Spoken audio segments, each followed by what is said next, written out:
Oui, monsieur Kwame Sébastien.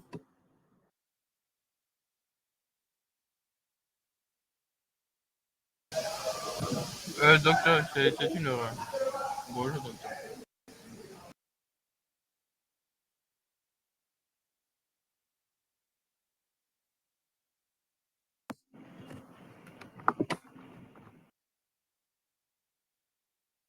Alors, donc ici, on parle de graphes. Donc, les graphes sont des structures de données non linéaires, n'est-ce pas? Donc ici, le problème est représenté comme un réseau en reliant un ensemble de nœuds avec des... Oui, Sanogo? C'était pour que vous zoomez un peu, parce qu'on ne voit pas trop bien les écritures. Ah, d'accord.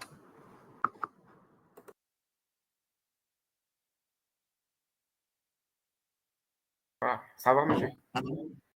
Ça va? Là aussi, voilà. Peut-être qu'il faut que je te zoome tout petit peu, sinon. Voilà. Ah, ça va, docteur? Alors, donc ici, le problème est représenté comme un réseau en reliant un ensemble de nœuds avec des arêtes comme un réseau téléphonique, un réseau d'ordinateur, un réseau électrique, un réseau social ou un réseau de transport. Okay? Donc, par exemple, dans un graphe, les nœuds peuvent représenter différentes villes, tandis que les liens entre eux représentent des arêtes. Les graphes sont l'une des structures de données les plus importantes. Ils sont utilisés pour résoudre de nombreux problèmes informatiques, en particulier lorsque le problème est représenté sous la forme d'objets et de leur connexion. Okay? Donc, par exemple, vous avez vu en théorie des graphes, n'est-ce pas, un problème de, par exemple, de cheminement, les problèmes pour trouver le chemin le plus court voilà, d'un point à un autre, par exemple, d'une ville à une autre, n'est-ce pas? Les graphes sont des structures de données utiles pour résoudre des problèmes du monde réel dans lesquels le problème peut être représenté comme une structure de type réseau. Okay? Donc, on va utiliser les graphes, n'est-ce pas, lorsque on veut résoudre des problèmes dans lesquels on peut modéliser le problème sous forme, n'est-ce pas, d'un réseau. Donc, on a plusieurs éléments qui entretiennent ou qui ont des liens entre eux. OK?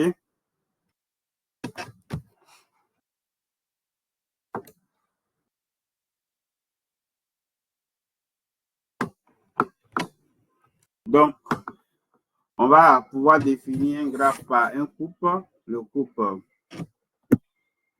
n'est-ce pas, N et L, où N, c'est l'ensemble des nœuds, qu'on peut aussi appeler sommet, qu'on peut aussi appeler point. Et L, c'est un sous-ensemble, n'est-ce pas, du produit cartésien N croix N. OK? Donc, ça veut dire que L est inclus dans N croix N. Donc, N croix N, c'est quoi? C'est l'ensemble de couples formés par les nœuds, OK? Les éléments de grand N. Donc, L est inclus dans ça. Ça veut dire que L, c'est un ensemble de couples formés par les éléments de N, mais pas tous les couples possibles. Okay? Donc, si c'est tous les couples possibles, on dira que le graphe est totalement maillé. Okay? Donc, ici, là, on a un exemple. Voici N. Donc, on a les nœuds 1, 2, 3, 4, 5, 6, 7. Et L, voici ça. Donc, voici l'ensemble L. Donc, comme on peut le voir, l'ensemble L, c'est une partie, n'est-ce pas, de l'ensemble des couples possibles qu'on peut créer à partir de ceux-là. OK? Donc, on peut aussi, les graphes, on peut avoir des graphes dits orientés. Donc, là, c'est un graphe où les relations entre les sommets sont définies dans un seul sens. OK? Donc, un graphe orienté, c'est un graphe où les relations entre les sommets sont définies dans un seul sens. OK? Dans ce cas, OK, les relations sont appelées arcs. Okay. Donc ici, on voit bien que entre 1 et 2, la relation est orientée de 1 vers 2. OK? Donc, on appelle dans ce cas-là, n'est-ce pas, ces relations-là des arcs. Donc là, on a un nœud ou sommet ou point. Okay.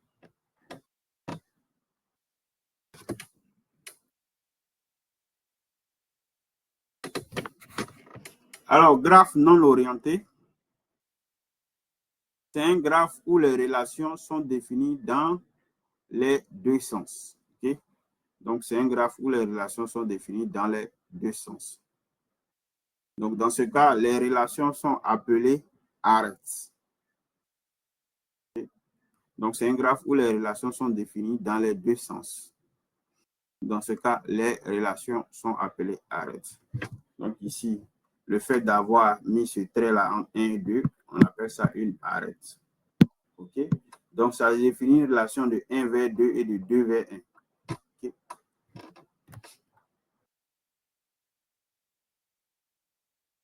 Voilà. Donc, ça, c'est des rappels de théorie des graphes, plus ou moins. Donc, un graphe peut être pondéré ou étiqueté. Okay? Voilà. Peut être pondéré ou étiqueté.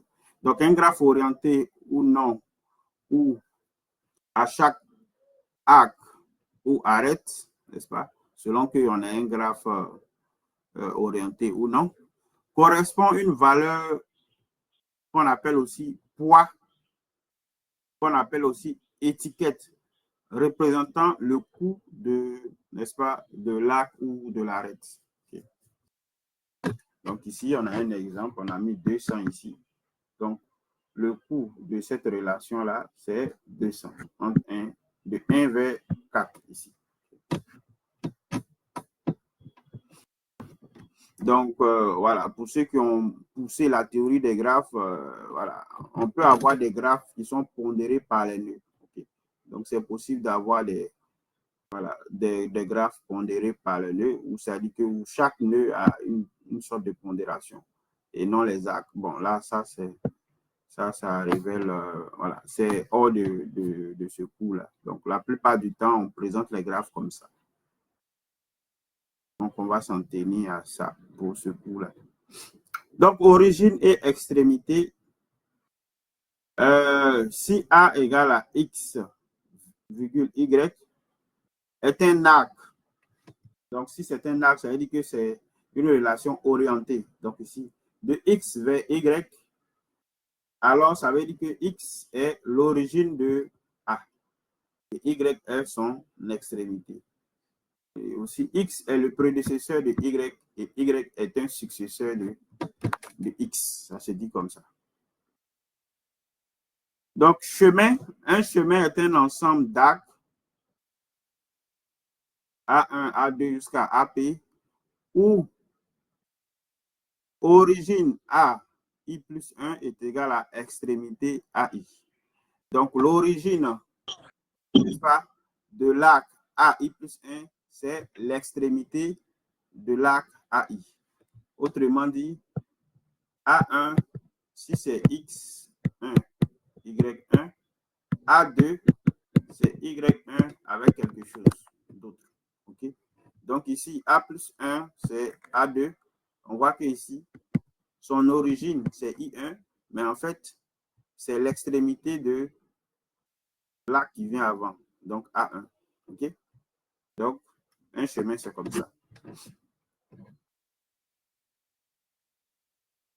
Donc, on voit bien ici que, voilà, on a 2 ici qui est extrémité, alors qu'il est origine ici. On a 5 qui est extrémité ici, alors qu'il est origine ici. Donc, un circuit, c'est un chemin, n'est-ce pas, où l'origine A1 est égale à l'extrémité AP. OK? Donc, ici, on voit bien que 2, c'est l'origine A1. Okay? Et il est égal à l'extrémité AP. Donc, l'extrémité du dernier A. Donc, on parle de circuit. Donc, une chaîne, en fait, c'est un chemin non orienté. Donc, c'est un chemin dans un graphe non orienté. Okay? Voilà. Donc, si la figure 2, on dit que 2, 1, 1, 4, c'est un circuit. Donc, ici, ouais, c'est une chaîne plutôt. Voilà. Donc, 2, 1 sur la figure 2. 2, 1. 2, 1, 1, 4. Voilà. C'est une chaîne. Okay. Donc, le thème chemin, c'est plus pour les graphes orientés. Et le thème chaîne, c'est plus pour les graphes non orientés. Donc, un cycle désigne une chaîne fermée. Donc, un cycle, c'est une chaîne fermée. Donc, c'est une boucle d'une certaine façon. Okay. Donc, là, on a 2, 1, 1, 4 et 4, 2. Donc, c'est l'équivalent des circuits pour les graphes orientés. Okay. Donc, le cycle, c'est pour les graphes non orientés, mais c'est l'équivalent des circuits dans les graphes orientés. Donc, un graphe connexe, c'est un graphe où pour tout couple de sommets X, Y, il existe une chaîne d'arcs les joignant. Donc, si le graphe est connexe, ça veut dire que pour tout couple de sommets, on va trouver, n'est-ce pas, un chemin qui permet de les relier. Donc, pour le couple 1,6, il existe une chaîne d'arcs et il n'en existe pas pour le couple 1,7. OK? Donc, voilà. Donc, 1,6, on peut passer là pour arriver ici. Mais 1,7, non, non, non. OK? Donc, il n'y a pas de chemin pour quitter de 1 à 7. Ce n'est pas possible. Alors, comment on peut représenter les graphes? Donc, on peut utiliser ce qu'on appelle une liste d'adjacence ou une matrice d'adjacence. Okay? Donc, une liste d'adjacence, les successeurs, pour cette représentation, les successeurs d'un nœud sont rangés dans une liste linéaire chaînée. Okay? Donc, les successeurs d'un nœud sont rangés dans une liste linéaire chaînée. Le graphe est représenté par un tableau T, okay, où Ti contient la tête de la liste des successeurs du sommet numéro I. Le graphe NL représenté au début de cette section peut être représenté comme suit. Okay? Donc ici, au niveau de la liste d'adjacence, on a un tableau. En gros, on a un tableau. Et puis, chaque nœud du tableau, n'est-ce pas, est la tête d'une liste dans laquelle on a les différents successeurs de ce nœud-là. Okay? Donc, vous voyez ici, par exemple, voici le graphe qui est là. Donc, dans ce graphe-là, on voit bien qu'on a ces différents éléments-là. OK? Donc, on a les différents nœuds de notre graphe qui est à gauche, donc qui est en là. Et on a un pointeur sur un autre nœud. OK? Donc, on a un pointeur sur notre cellule qui contient le nœud et un pointeur vers une cellule qui contient un autre nœud, ainsi de suite. Donc, on voit bien que ici, là, tous ceux qui sont là, dans cette liste chaînée-là, à part celui qui est en tête, ce sont les successeurs de celui qui est en tête. Okay? Donc, ici, quand on regarde dans le graphe, qui est le successeur de 1? C'est 4 et puis c'est 2. Donc là, on voit bien qu'on a 2 et 4 qui sont après 1 dans la liste chaînée. Donc, au niveau de 2, les successeurs de 2, c'est 5 et puis 6. Donc, on a une première cellule qui contient 2 et les suivants sont les différentes cellules qui contiennent les successeurs de 2 dans le graphe. Ainsi de suite. Donc, au niveau de 7, on voit que 7 n'a pas de successeur. Voilà pourquoi le pointeur vers le suivant, ici, c'est celui. OK? Donc, on crée la cellule. OK? Donc, nœud 2.t. Donc, ici, c'est les valeurs qui sont là. Ça peut être entier, ça peut être chaîne de caractères. C'est nous, on voit. OK? Et suivant, c'est un pointeur vers une cellule aussi. Donc, le graphe, c'est un tableau, n'est-ce pas? On va représenter grâce à une liste d'adjacence le graphe, là, on va le représenter comme un tableau de 1 jusqu'à n de pointeurs de cellules. Okay? Donc, ce sont les têtes vers vers la liste des successeurs, n'est-ce pas, des différents éléments qui se trouvent aux différents emplacements du tableau.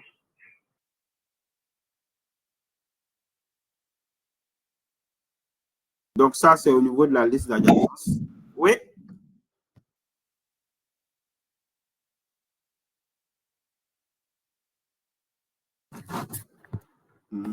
Bon. Alors, on m'entend bien? Oui, on vous attend. Oui, on vous attend. Oui, On vous attend très bien. Donc, la liste d'adjacence permet d'obtenir des sommets adjacents en haut de 1, ce qui est un plus grand avantage pour synthèse algorithmique. Cependant, l'ajout, la suppression d'un arc ou d'une arête dans la liste. Oui. Bon, le graphe que vous avez expliqué là, moi, je n'arrive pas à bien comprendre parce qu'on voit que le 1 a comme successeur 2 et 4. Mais dans le schéma qui est à droite, on voit que le 1 pointe sur le 2 et maintenant c'est le 2 maintenant qui va pointer sur le 4. Mais dans le graphe, on ne voit pas ça comme ça. Voilà. Non, vous êtes trop partout. On lit ça là attentivement.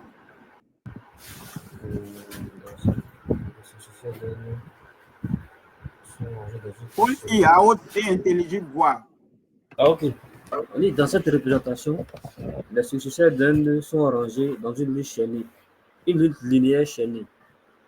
Le graphe est représenté. Les successeurs d'un nœud, les successeurs d'un nœud de ton graphe sont rangés dans une liste chaînée.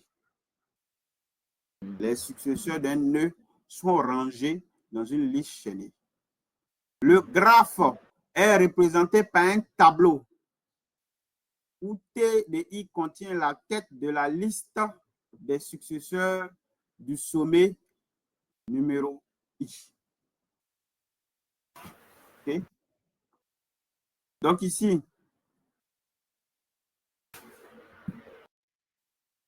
qu'est-ce qui se passe? On a un tableau. Voici le tableau qui est là.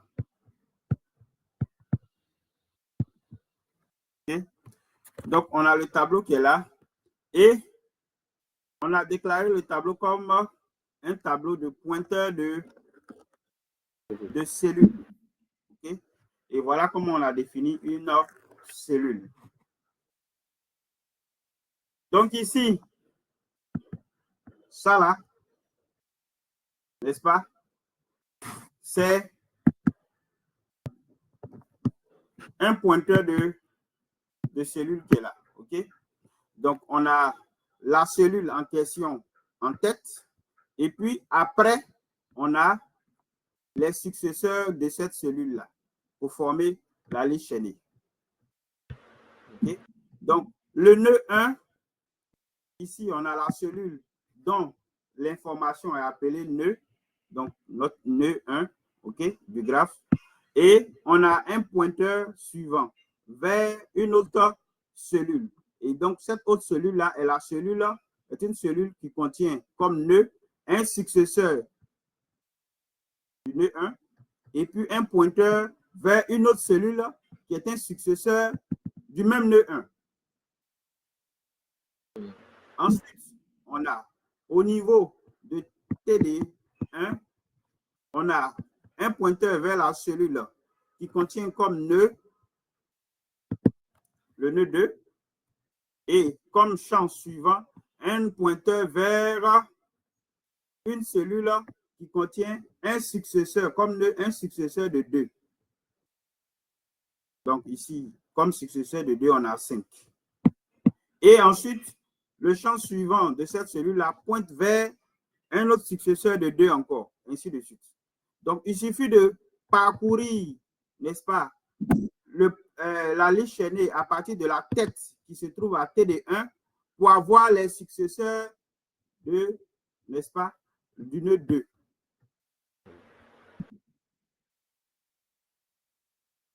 Donc, maintenant, par exemple, pour... Oui. Oui. Voilà. Donc, par exemple, pour le premier exemple où on parle de 1, 2 et 4 là, on peut mettre le 4 à la place de 2 et puis mettre le 2 derrière, non? Ça ne change rien ou bien?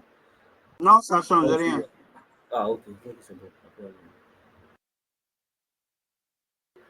Ça ne change rien, oui. Monsieur Konaté Ablaye. Ouais, c'est moi qui parlais là, je vais baisser la main. Ah, d'accord. Monsieur Fouaboué. Monsieur, je vois le type d'enregistrement. Je vois le type, c'est cellule enregistrement. Le type nœud est de type T. Je ne comprends pas trop. Pourquoi est-ce que le type T là, qu'est-ce que c'est? On généralise. Dans la vie, toi, ce que tu vas créer comme graphe, le nœud là, les types d'informations qu'il porte là, tu vas remplacer T par ce type-là. Ok. Je ne peux pas mettre ici entier. Ça veut dire que finalement, tous les graphes que j'ai là, le nœud là, ça doit être une valeur entière. Ça doit porter une valeur entière. Non. D'accord. Ça peut être étudiant en ayant défini le type étudiant quelque part. Ça peut être tout ce que je veux. Donc, je ne peux pas dire entier. Depuis le début de ce cours-là, tous les types enregistrements qu'on crée là, avec les listes chaînées, on met comme type de l'information, on met T. Mais tu viens d'arriver. Tu es arrivé à quelle séance? Hein? Bon, monsieur, à ce niveau-là, c'est maintenant que je viens de constater ça. Je suis arrivé il y a un peu longtemps.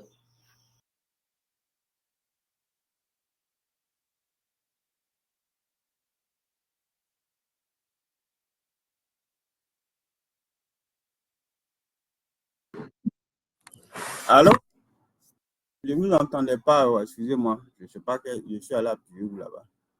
Donc, je demandais, tu es arrivé à quelle séance? Je suis là depuis le début, mais c'est maintenant que je viens de voir un peu ce cas. Ça vient d'attirer mon attention.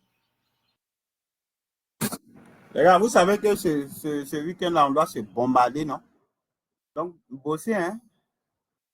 Il y a un devoir qui sera là le samedi. OK? Donc, on va faire chapitre par chapitre. Voilà. Oh oui. Ah, il a baissé la vérité.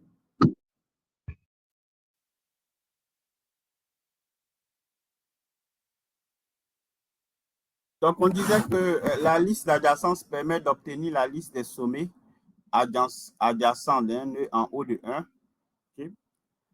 Ce qui est un grand avantage pour certains algorithmes. Cependant, il y a aussi des choses qui ne sont pas trop top. L'ajout, la suppression d'un arc ou d'une arête de la liste d'adjacence n'est pas aussi facile que pour la matrice d'adjacence qu'on va voir. Donc, voilà.